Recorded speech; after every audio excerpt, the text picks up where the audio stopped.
우리들에게 주시는 하나님의 말씀 받도록 하겠습니다.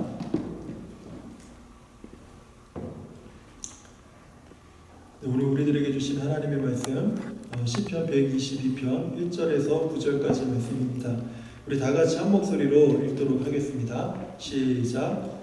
사람이 내게 말하기를 여호와의 집에 올라가자 할 때에 내가 기뻐하였도다.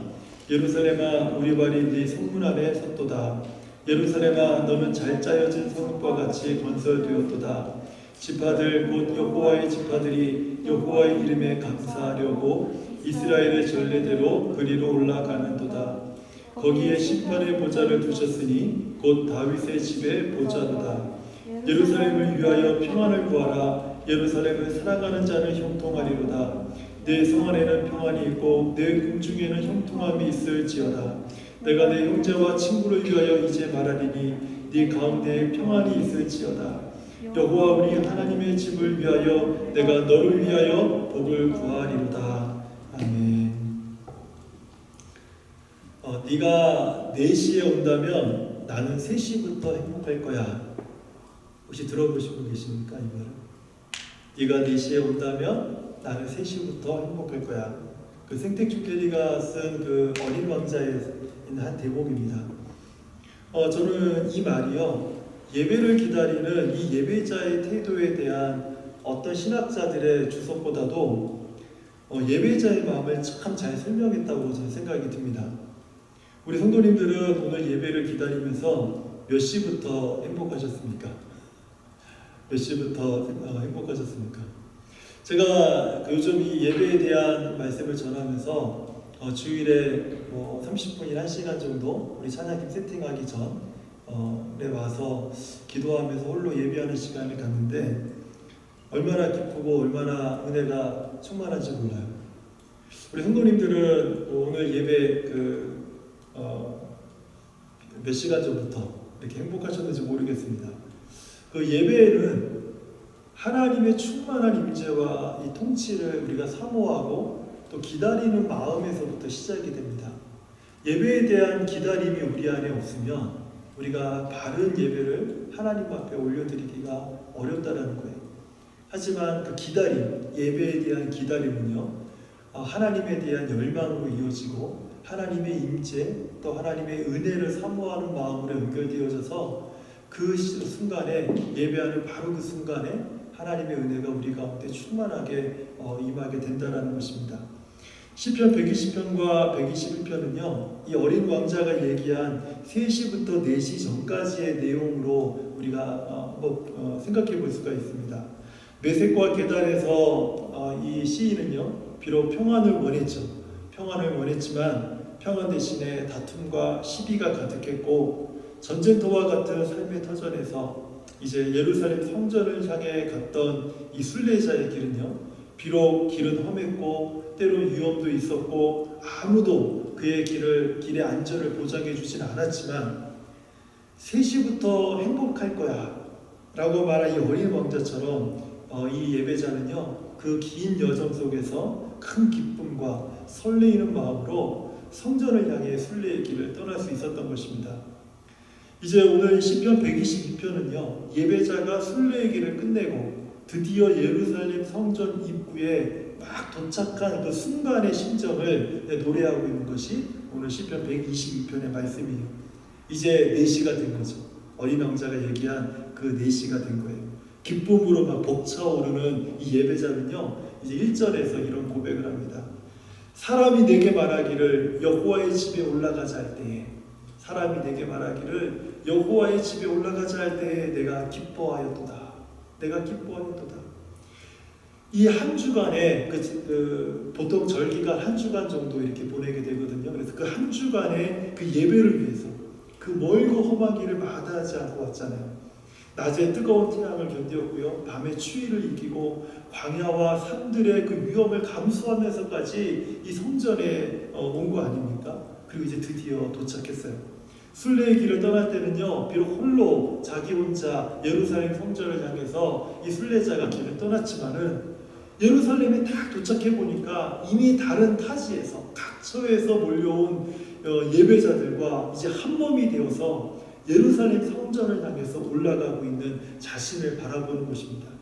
그 예배자들은요, 서로가 같이 함께 그 성전을 향해 올라가면서 반갑게 서로를 반기면서 또 기쁨이 충만하면서 이렇게 서로 간에 이야기를 하는 거예요. 여호와의 집에 어서 올라가세요. 여호와의 집에 어서 올라가세요. 그 성전을 향해 올라가면서 서로가 잘 왔네, 잘 지냈네, 어서 우리 올라갑시다 하면서 그 말을 하면서 기쁨이 충만한 가운데 성전을 향해 함께 올라가는 무리에 이제 이 시인이 함께 이제 그 동참하게 된 것이죠. 그 성문 앞에 이제 섰습니다. 그 두 발이 그 성문 안에 딱 들어섰습니다. 그때 거의 모든 예배자들이 다 같이 이렇게 외치는 거예요. 예루살렘아, 우리 발이 네 성문 안에 섰도다. 드디어 왔다는 거예요. 예루살렘아, 우리 발이 네 성문 안에 섰도다. 그리고 누가 말하지 않았음에도 불구하고 모두가 다 그 예루살렘을 축복하는 그 기도를 모두가 다 이제 올려드리게 됩니다.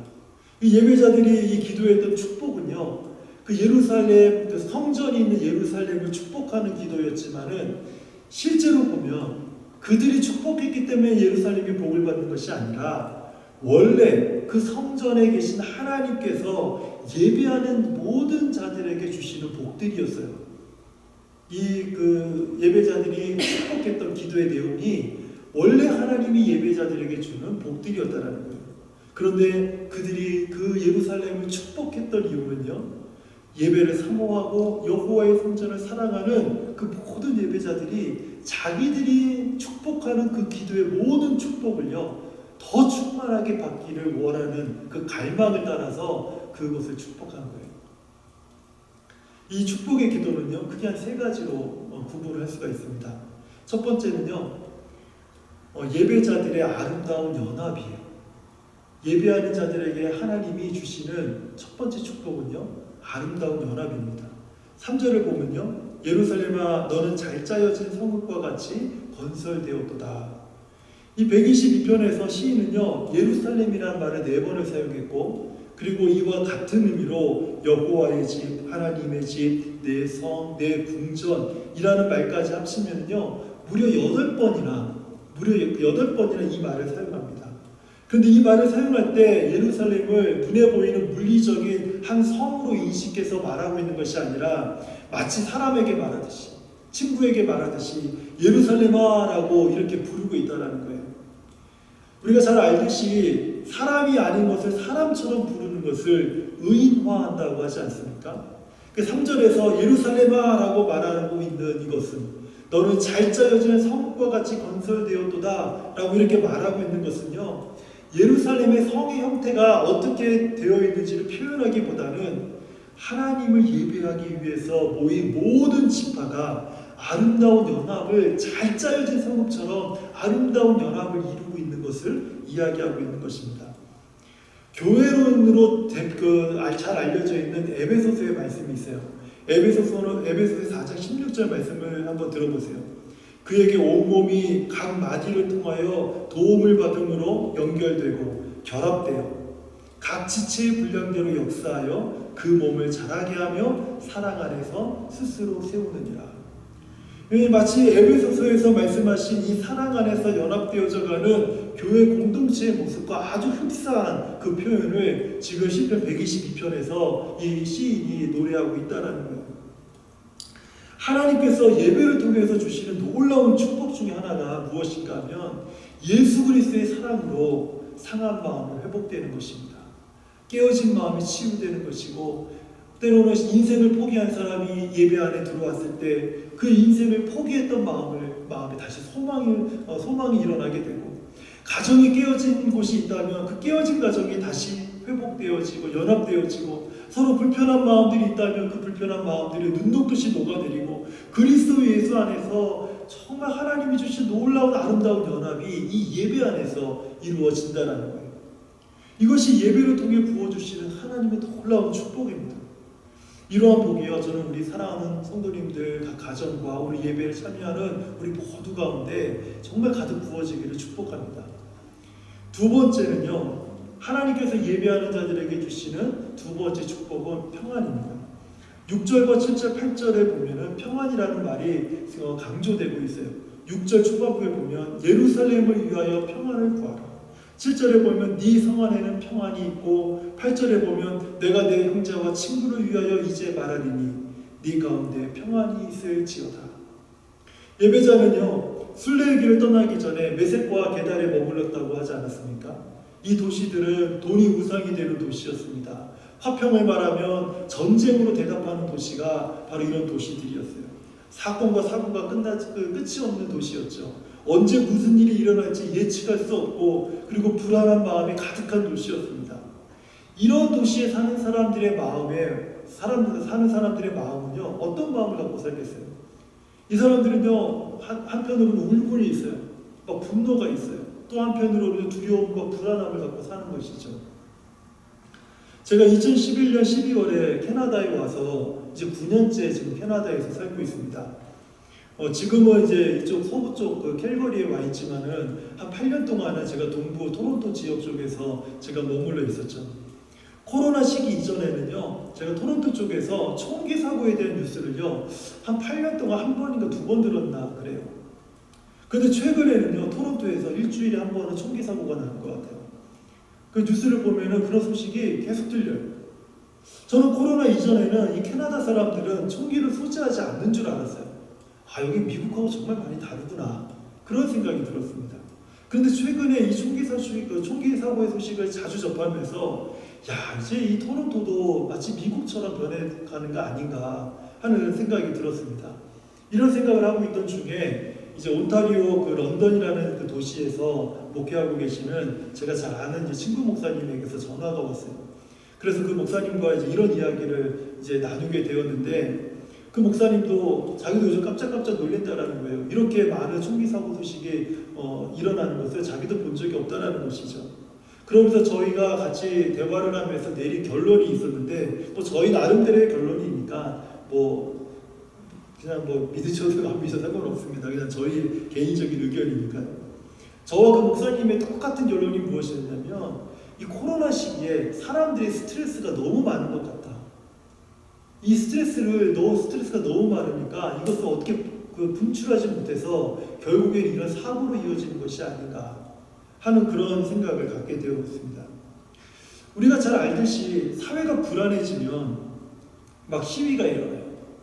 뭔가 불합리하고 어떤 손해를 보는 것 같고 그렇게 되면 사회에 대해서 정부에 대한 온갖 시비들이 일어나는 것을 우리가 쉽게 보게 되죠. 사람들의 마음에 분노가 있고 울분이 있으면 도시에는 폭력이 가득하게 됩니다.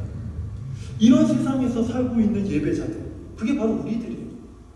지금 이 시편 122편을 노래하고 있는 이 시편만, 이 시인만 해당되는 것이 아니라 이런 곳에 살고 있는 사람들이 바로 우리들이라고요. 바로 이런 곳에 살고 있는 예배자들이 하나님을 예배할 때 하나님이 주시는 평안이요 모든 예배자들의 심령을 마음을 주장한다라는 거예요. 요한복음 14장 27절을 보면 예수님께서 이런 말씀을 하세요. 평안을 너희에게 끼치노니 곧 나의 평안을 너희에게 주노라. 내가 너희에게 주는 것은 세상이 주는 것과 같이 아니하니라. 너희는 마음에 근심하지도 말고 두려워하지도 말라. 이 평안은요 세상이 주는 평안이 아니라고 예수님이 말씀하고 있는 거예요. 이 평안은요 나의 것, 예수님의 것이라. 예수님이 주는 평안이라고 말씀을 합니다. 이 하나님의 평안이 이 불안하고 두렵게 하고 우리를 분노하게 하는 이런 세상에서 이 하나님의 평안이 우리를 주장하게 되면 세상이 어떠하든지 마음의 근심이 사라진다는 거예요. 두려움이 우리 삶에서 떠나간다는 거예요. 이것이 하나님께서 예배자에게 주시는 두 번째 복이라는 거예요. 세 번째로 주시는 복이 무엇인가 하면요. 형통입니다. 형통. 6절과 7절 후반절에 나와 있어요. 예루살렘을 사랑하는 자는 형통하리로다. 내 궁중에는 형통함이 있을지어다. 누가 형통함의 복을 누릴 수 있을까요? 많은 사람들이 자신의 삶이 형통하길 원하죠. 우리 자녀들의 삶이 형통하길 바라지 않습니까? 내가 하는 모든 일에 하나님이 형통함 주기를 원하지 않는 사람이 누가 있겠습니까? 근데 누가 이런 형통함을 누릴 수 있냐는 거예요. 오늘 시편 122편에서는요. 예루살렘을 사랑하는 자들이 형통할 것이다라고 말하고 있어요. 예배자는요, 하나님을 사랑하는 사람들입니다. 예배자는 하나님의 성전을 사랑하는 사람들이에요. 예배자는요, 주님의 교회를 사랑하는 사람들입니다. 예배자는 예배를 통해서 하나님이 주시는 형통의 복을 누리는 사람들이라고요. 어거스틴은요, 이런 말을 했습니다. 인간이 알고 있는 것에 의해서 인간이 평가되는 것이 아니라 그가 무엇을 사랑하는지에 따라서 그 사람이 평가되어야 된다. 이런 말을 했어요. 우리가 사랑하는 것이 무엇인지 알면 그 사람이 어떤 사람인지를 알 수 있다는 거예요. 사람은요, 자기가 사랑하는 것을 따라가고 그것을 예배하게 되어 있다는 거예요. 자기 자신을 사랑하는 사람은요, 결국 욕심과 탐욕을 따라가게 되고 자기 욕망, 자기 정욕을 예배하게 되어 있다는 것입니다. 돈을 사랑하는 사람은요, 돈을 따라가게 되어 있어요. 돈 때문에 죄를 짓게 되고 물질을 예배하면서 살아가는 삶을 살 수밖에 없다는 거예요. 명예와 권세를 사랑하는 사람들은요, 지위를 쫓아갑니다. 그 지위를 얻기 위해서 또는 유지하기 위해서 처음에는 그렇지 않았겠죠. 초심은 그렇지 않을지 몰라도 시간이 지남에 따라서 상황에 따라서 불법과 비리에 빠져버리게 되는 것이죠. 그것을 예배하면서 살게 되는 것이죠. 그러나 하나님을 사랑하는 사람은 오직 성령과 진리로 하나님을 예배하는 것입니다. 하나님을 사랑하는 사람은 주님의 교회를 사모하면서 하나님을 예배한다는 거예요.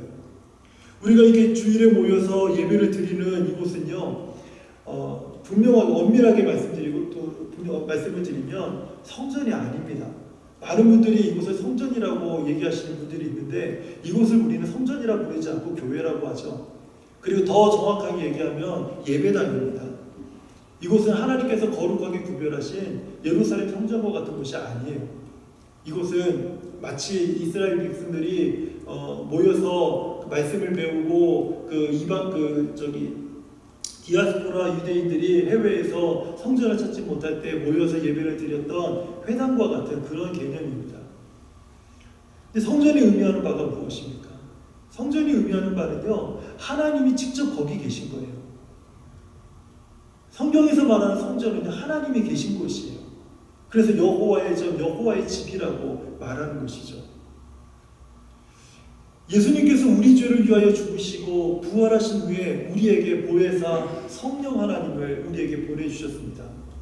예수 그리스도의 십자가의 죽으심과 죄사하심을 믿는 사람들, 예수 그리스도를 나의 주님, 나의 하나님으로 고백하는 사람들, 누구든지 주의 이름을 부르는 사람들, 그 심령 가운데 하나님의 성령님을 보내주셨어요. 성령 하나님을 보내주셨다고요.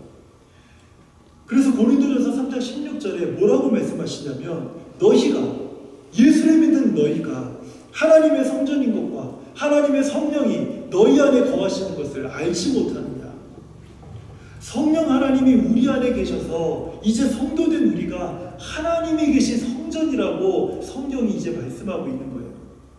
오늘 본문 7절 말씀을 제가 다시 한번 읽어드릴게요. 후반부에 있는 네 궁중에는 그 궁중 안에는 형통함이 있을지어다. 이 궁중이 아까 제가 어떤 말과 같은 말이라고 했습니까? 예루살렘이라고 했죠. 예루살렘 안에는, 하나님의 집 안에는, 여호와의 성전 안에는, 그리고 성령을 모시고 있는 너희 안에는 형통함이 있느니라라고 지금 이야기하고 있는 거예요. 제가 계속해서 반복해서 말씀을 드리지만 예배에 성공하면 인생에도 성공합니다. 제가 이 말을 매 예배 시간마다 했습니다. 이 말이 그저 죽는 것 같은 말이 아니에요. 제가 이렇게 말씀드린 이유가 바로 이 말씀 때문에 그렇습니다. 하나님은요, 예배를 통해서 모든 자들에게 그들이 하는 모든 일에 형통함의 복을 주신다는 거예요. 어떤 사람에게는 이 한 번 한 번의 예배가요, 매우 지루하고 졸리고 꼭 이렇게 예배를 드려야 되나? 주일에 빠지지 않고 꼭 이렇게 예배를 드려야 되나? 이런 생각을 하는 사람이 있을지도 모르겠습니다. 하지만 반대로 한 번의 예배가 자신의 인생에서 가장 소중한 순간이었던 사람들의 이야기가 있습니다. 제가 그 이야기를 잠깐 들려드릴게요. 80년대 말경 구소련의 어느 도시에서 한 목사님이 비밀 예배처를 탐방할 기회를 얻었다고 합니다. 그 예배처에 가보니까 예배를 드리기 전부터 성경 통독을 하면서 울고 있던 성도들은요, 예배가 시작이 되어서도 그 울음을 그치지 않았습니다. 낡은 풍금의 반주에 찬양하는 단 몇 명뿐인 성가대의 성용도 울음 때문에 제대로 소리가 나오지 않았고 회중의 찬송 소리에도 다 울음들이 섞여 있었습니다. 설교를 들을 때나 성찬을 나눌 때도 마찬가지였습니다. 이 예배에 참석하신 목사님께서 그 예배가 마친 후에 그 교회 한 성도에게 이렇게 물었습니다. 아니 이렇게 울면서 예배를 드리는 이유가 무엇입니까? 이렇게 울면서 예배를 드리는 이유가 도대체 무엇입니까? 그래서 한 성도가 말하기를 저희는 이것이 이 세상에서 드리는 마지막 예배가 될지도 모르기 때문입니다. 이 예배가 마지막 예배가 될지도 모르기 때문입니다. 그 사실 당시에 어느 날 갑자기 KGB에서 나와서 사람들 잡아가가지고 20년 또는 30년이 넘도록 돌아오지 못하는 사람들이 수두룩했기 때문에 그날 한 번의 예배가, 그 주일 한 번의 예배가 자신의 인생에서 마지막 예배로 생각하면서 사람들이 예배를 드렸다는 거예요. 사실 오늘 이 시간 예배도요, 우리 인생에서 마지막 예배입니다. 오늘 이 예배는요, 우리 인생에 다시 돌아오지 않습니다. 한 번 한 번의 예배는 우리 인생의 마지막과 같은 예배예요. 근데 이 예배가 지루하고 졸립고 그리고 내가 여기 왜 앉아 있어야 되는지도 모르고 하나님에 대한 열망도 없고 이런 어떤 무감각한 마음으로 우리가 예배를 참석하고 있다면 그렇다면 그 예배는요, 하나님이 받으실 만한 예배가 될 수 없다는 거예요. 저는 이 부소련에서 오늘 이 예배가 내 평생의 마지막 예배입니다라고 고백했던 이 사람들의 고백처럼 이 고백을요, 찬송가 383장은요 이렇게 예배드린 사람들의 그 마음, 그 심정을요 잘 노래하고 있어요. 찬송가 384장. 네. 제가 너무너무 좋아하는 찬송인데 오늘 아침에도 교회에 와서 이 찬양을 부르면서 얼마나 눈물이 나는지 몰라요. 나의 갈 길 다가도록 예수 인도하시니 내 주 안에 있는 긍휼 어찌 의심하리요. 믿음으로 사는 자는 하늘 위로 받겠네. 무슨 일을 만나든지 만사형통하리라. 무슨 일을 만나든지 만사형통하리라. 오늘 이 시편의 그 모든 말씀을 잘 종합해 놓은 것과도 같은 찬양 아닙니까? 그런 가사 아닙니까? 이 찬양의 가사를 보면요, 내 주 안에 있는 긍휼, 우리가 예배자들이 예배 안에 모여서 바라볼 것이 무엇입니까? 하나님이 긍휼히 여기시며 그리고 믿음으로 사는 사람들은 하늘의 위로를 받겠네, 하늘의 평안을 누리겠네. 바로 이것을 노래하고 있는 것이죠.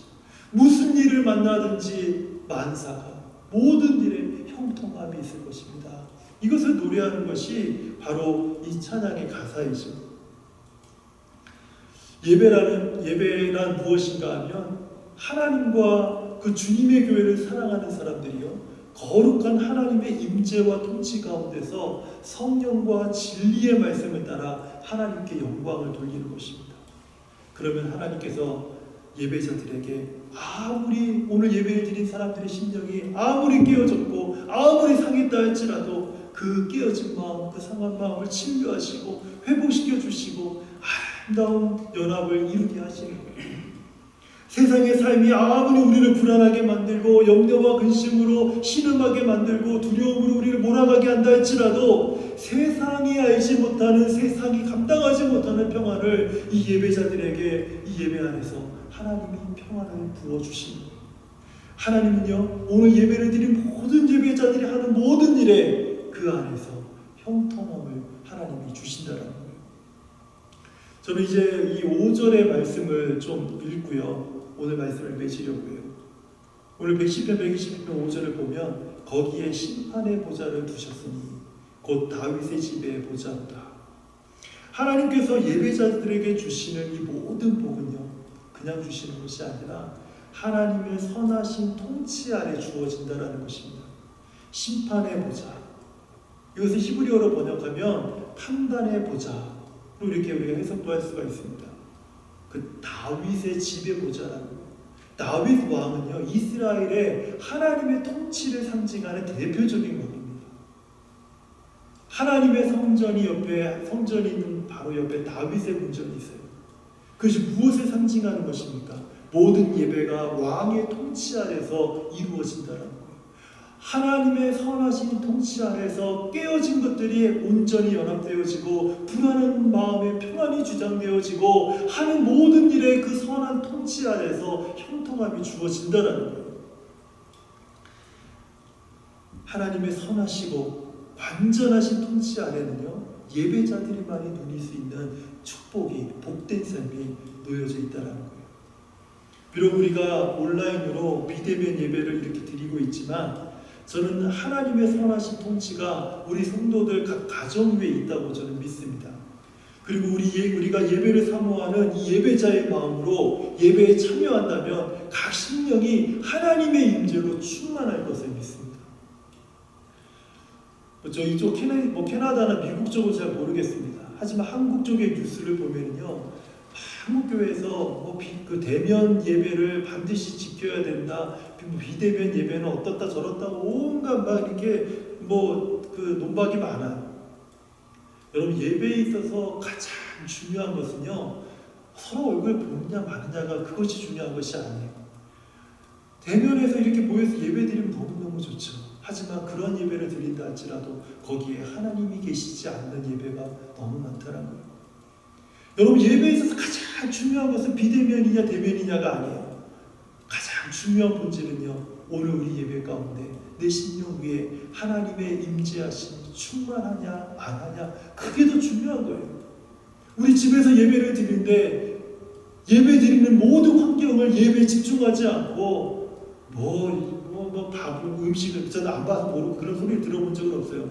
그런데 음식한다고 분주하고 왔다 갔다 하고 화면 보면서 예배한다든지 이것저것 분주해가지고 예배에 집중하지 못한다면 그것은 비대면이냐 대면이냐가 중요한 것이 아니라 이렇게 자세에서 잘못된 거라는 거예요. 우리가 예배를 드리는 태도에 있어서 하나님의 임재를 간절히 사모하는 마음으로 모든 환경과 여건들을 예배에만 집중할 수 있도록 그 환경들을 조성해 놓는 것에서부터 우리는 예배가 시작될 수 있다는 거예요. 우리의 영적 시선이요, 그저 어디에 있든지 간에 상관이 없습니다. 그냥 살아계신 하나님 앞에 주목되어 있을 때 그것은 예배입니다. 어느 곳에나 충만하신 하나님, 우리 가정에 충만하신 하나님께 우리의 시선을 고정시킬 수 있다면 그건 예배예요. 제가 군대를 갔을 때 훈련소에서 이제 훈련을 받는데 첫 번째 주일이었어요. 아무도 예배하지 않는 거예요. 주일에 예배를 하지 않는 거예요. 그냥 쉬는 거예요. 예배할 장소가 없었어요. 그래서 제가 혼자 밖에 나갔습니다. 그리고 연병장 뒤쪽에 그냥 무릎 꿇고 거기서 찬양하고 기도하고 말씀 읽으면서 홀로 예배를 드렸어요. 거기에는 대면 예배도 없고 비대면 예배도 없습니다. 그저 시선이 하나님께만 있는 거예요. 그게 예배예요. 우리는 매 순간마다 하나님의 임재를 갈망하고 사모할 때 우리는 우리의 시선을 하나님께만 둔다면, 그러면 그 임재가, 하나님의 영광이, 그 은혜가, 하나님 예배자들에게 주신 복들이 그 예배자 안에서 흘러 넘치게 된다는 거예요. 제가 성경에서 우리 예배를 인도할 때 처음에 이렇게 콜링하는 그 성경을 좀 읽어드리는 게 있죠. 그것은요, 성경에서 찾아서 문장을 따로 만든 겁니다. 오라 우리가 굽혀 경배하며, 우리를 지으신 하나님, 갑자기 생각이 안 나네요. 오라 우리가 굽혀 경배하며 우리를 지으신 여호와 앞에 무릎을 꿇자. 하나님은 영이시니 예배하는 자가 영과 진리를 예배할지니라. 이렇게 한 부분이 있고요. 내년에는 제가 이것을 읽을 거예요. 주의 성도들아, 그의 이름에 합당한 영광을 돌리며 거룩한 옷을 입고 여호와를 찬송하라. 그의 거룩함을 기억하며 감사하라. 하나님은 영이시니 예배하는 자가 영과 진리로 예배할지니라. 한 달 걸릴 것 같아요. 이 지금 제가 읽어드린 이것을 찾아내는데 한 달 정도 걸린 것 같아요. 우리 성도님들 다시 한번 들어보세요. 주의 성도들아, 그의 이름에 합당한 영광을 돌리며 거룩한 옷을 입고 여호와를 찬송하라. 그의 거룩함을 기억하며 감사하라. 하나님은 영이시니 예배하는 자가 영과 진리로 예배할지니라. 오늘 순모임 때 이 마지막에 이것을 함께 같이 읽고 함께 기도하는 시간을 갖게 될 겁니다. 저는 이 말씀처럼 주일마다 우리 모든 성도들이 함께 회개하고 또 거룩함을 회복하고 찬양과 감사로 하나님께 영광을 돌리고 성령과 진리의 말씀으로 우리가 예배할 때 예배를 통해서 베푸시는 놀라운 하나님의 은혜, 하나님의 복들, 그것을 저는 우리가 경험하게 될 줄 믿습니다. 이번 한 주간도요, 우리의 삶의 현장에서 우리가 예배자로서의 삶을 좀 살아냈으면 좋겠습니다. 지 멋대로 살다가 다시 그 주일날 예배 와서 잠깐 예배 드리고 또 자기 멋대로 살아가는 그 삶이 아니라 오늘 예배 드리고 한 주간 동안 개인의 삶의 예배 속에서 하나님을 찾고 하나님을 구하고 하나님을 찬양하고 하나님께 기도하고 하나님의 말씀에 사모하고 그리고 그 말씀에 순종하며 살다가 다시 주일에 모여서 우리 하나님 앞에 예배하고 또 예배 마쳐지면 또 삶의 현장에서 예배하고 삶의 현장의 예배가 끝나면 또 주일에 와서 예배하고 그저 우리의 삶이 하나님만을 예배하는 그런 예배자들이 되었으면 좋겠어요. 그래서 이번 한 주간에도 정말 하나님의 임재, 하나님의 통치로 하나님이 주시는 이 복들을 누리면서 또 승리하고 기뻐하고 즐거워하고 하나님을 사랑하는 저와 우리 모든 성도님들 되시기를 주님의 이름으로 축원합니다. 하나님 감사합니다. 오늘 우리가 이 말씀을 통해서 더욱더 예배의 깊은 자리로 나아갈 수 있는 기회가 열리기를 소망합니다.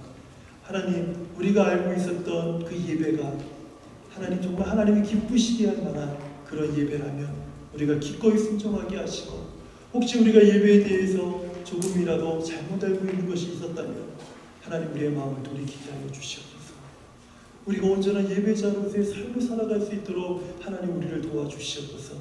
그래서 하나님 우리가 바른 예배자로 하나님 앞에 예배할 때 하나님이 예배를 통해서 아름다운 연합을 우리에게 회복시켜 주옵시고 평안으로 우리를 주장하여 주옵시고 우리의 모든 일에 형통함이 충만하게 임하도록 복되게 하여 주시옵소서. 예수님의 이름으로 기도합니다. 아멘. 우리 모든 말씀을 기억하면서 우리 주님 마음 되게 주셔서 우리 같이 찬양하겠습니다.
우리에게 구원의 복을 허락하여 주신 예수 그리스도의 은혜와 하나님의 크고 놀라우신 사랑과